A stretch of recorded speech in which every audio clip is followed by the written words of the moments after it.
Salam, hörmətli izləyicilər. Mən buradan maraqlandıran bir sualla bağlı istəyirəm Ayna təşkilatına bir müraciət edəyəm və bunu maraqlanıram.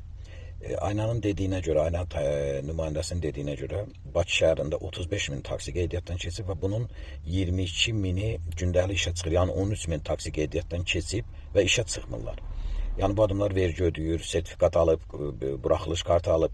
Amma 13 min taksi sürücüsü bunların hamısını bu xərcləri ödəməyinə baxmayaraq işləmirlər. İndi burada maraqlı bir şey çıxır. Əgər kvota təyin olursa 25 min, bunun da 25 min kvotadan da 12-13 min taksi işə çıxmayacaqsa, qalacaq yerdə 12 min taksi. 12 min taksi Bakı şəhərində bu boyda əhalinin taksiyə olan ehtiyacını ödəyəcək və ödəməyəcək.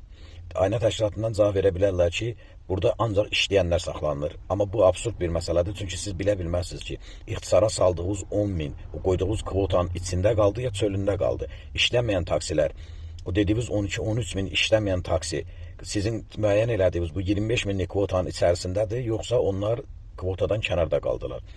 Bu sualı xahiş edirəm, hansı məntiqlə, hansı yolla həll edəcəklərini bir bildirsinlər.